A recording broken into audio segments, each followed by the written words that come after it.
जय भारत जी आप सभी को। हमने लिया है आउटडोर पिकनिक चैलेंज और ये है हमारा डे 1। हम घर से सब कुछ सामान पैक करके निकल गए और यहाँ पे हमारी मुलाकात हुई ब्यूटीफुल सुंदर दोस्तों से। और ये आउटडोर पिकनिक का एक और अच्छा स्वाद है क्योंकि यहाँ पे हम नेचर के बहुत क्लोज आ जाते हैं। तो हमारे बच्चे सुपर एक्साइटेड थे तो उन्होंने बॉल के साथ गेम्स खेलनी शुरू की। ये जो दीवार है ये बड़ी अच्छी है क्योंकि इसमें बहुत सारे गेम्स, क्रिएटिव गेम्स बच्चे खुद ही लेके आते हैं अपने माइंड से और खेलते हैं। कभी उसको टेनिस की तरह, कभी उसको क्रिकेट की तरह, कभी उसको बॉल को उसके पार पहुंचाने की, कभी किक से उसको पार पहुंचाने की। ये अलग अलग गेम्स खेलते हैं। खेलते खेलते लग गई भूख और हम लेके आए थे घर से पैक करके खाना। खाने में हम सब्ज़ी के साथ पुलाव बनाकर लाते हैं घर से और दही बच्चों को बहुत पसंद है। और दही हम यूज़ करते हैं घर की बनी हुई एवरीडे फ्रेश बनाई हुई दही। हम भारत के बाहर रहते हैं तो हम एनआरआईज़ को ज़्यादा एफर्ट पुट करना पड़ता है अपने बच्चे को अपने कल्चर के साथ, अपनी वैल्यूज़ के साथ जोड़ने के लिए। तो हम पूरी कोशिश करते हैं कि बच्चे को खाने के द्वारा, पहरावे के द्वारा, बोलचाल, भाषा, कल्चरल वैल्यूज़ अलग अलग तरीके से मौके दें अपने कल्चर के साथ जुड़ने का। और अभी तक खाने के रूप में हम काफ़ी सफल रहे हैं क्योंकि अभी तक हमारे बच्चों का जो फेवरेट फूड है वो भारतीय फूड है और बिल्कुल उतना ही नमक मिर्च जितना हम भारत में खाने में खाते थे। तो बच्चे बहुत इन्जॉय करते हैं आउटडोर में फूड। और ये एक और बेनिफिट है आउटडोर पिकनिक का। बच्चे ठंडा खाना हो, सब्जियों वाला हो, कोई ऐसी चीज़ हो जो घर पे ना खाते हों, यहाँ पर ज़रूर खाते हैं क्योंकि उनको इतनी भूख लगती है खेलते हुए कि उनको नखरा याद ही नहीं आता। उसके बाद हमने थोड़ा सा और देखा अपने इन दोस्तों को जो यहाँ पर टहल रहे थे क्योंकि हम इनके घर आए थे।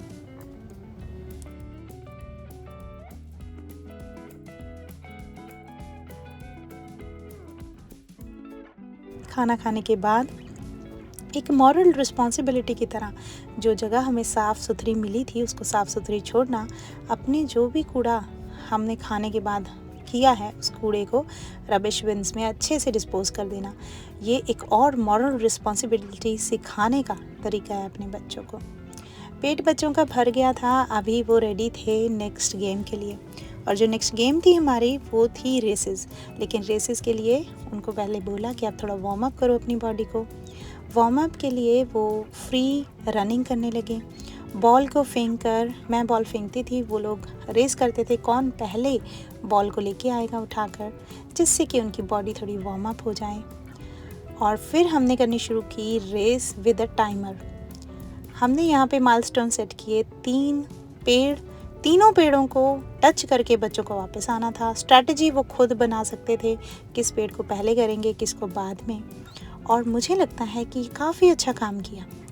हमारा एक टारगेट है रेस की स्पीड को बढ़ाना, बच्चों का स्टैमिना बढ़ाना।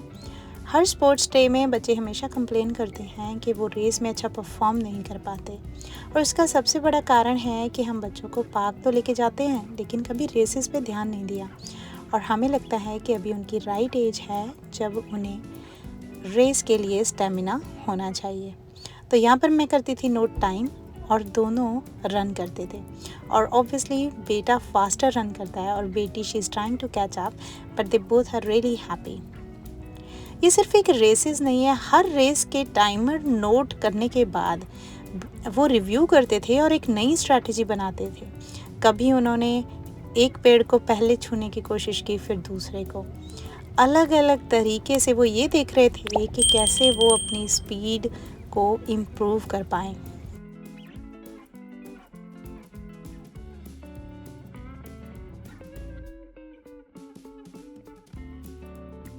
बेटा ज़्यादा बॉल पसंद करता है, भगवत जी बेटे ज़्यादा बॉल के साथ खेलना पसंद करते हैं। और इसके बाद हमने इन रेसेस को किया कंटिन्यू और सिंगल प्लेयर रन करने लगा। बच्चों को खेलते हुए देख के उस टाइम 2 लोग एंजॉय कर रहे होते हैं, एक बच्चा और एक आपके अंदर का बच्चा, क्योंकि आप 2 बार अपना बचपन जीते हो या 3 बार जीते हो। एक जब आप उस एज में थे और दूसरा जब आपके बच्चे उस एज में थे। यहाँ पे बिटिया असेसमेंट करके रिफ़ाइन करी है स्ट्रैटेजी और दोनों कर रहे हैं डिस्कशन।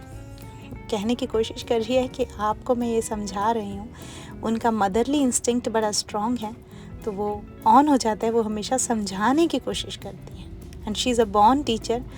कैसे वो मुझे अपनी स्ट्रैटेजी समझा रही हैं कि मैं ऐसे प्लान करूँगी, इस तरह से रन करूँगी। एंड मुझे भी बड़ी खुशी थी इस चीज़ को देखकर, क्योंकि यहाँ पर उनकी हैप्पीनेस बढ़ रही है, उनकी हेल्थ बढ़ रही है, उनका स्टैमिना बढ़ रहा है। इसके साथ साथ उनकी brain storming, creativity mode, creativity expression अलग अलग रूप में सामने आ रहा है। And I am so thankful इस सुंदर समय के लिए कि जिसकी वजह से जो मैं अपने बच्चों के साथ क्वालिटी टाइम स्पेंड कर पाती हूँ, उनको ग्रो होते हुए देख पा रही हूँ, उनको साथ दे पा रही हूँ जो भी वो एक्टिविटीज़ करना चाहते हैं। और ऊपर से मौसम भी बहुत साथ दे रहा था। आप देख सकते हो कितना सुंदर नज़ारा है और कितना सुंदर मौसम है। यहाँ पे अभी सर्दी का सीज़न है, लेकिन सर्दी में भी बहुत अच्छी धूप होती है और इस धूप की वजह से आप देख पा रहे होगे हमें बिल्कुल भी ठंड नहीं लगती। और ऐसा नहीं है कि बहुत सारे कपड़े पहनने हैं, और उससे आराम से बच्चे जब उनकी बॉडी वार्म हो जाती है तो वो आराम से खेलते हैं। तो ये था हमारा डे नंबर 1, 4 घंटे का हमारा फ्री प्ले, रेसेस, एवरीथिंग। उसके बाद हमने किया सामान पैक, हम निकल गए घर की तरफ। मिलते हैं आपको डे नंबर 2 में। बाय।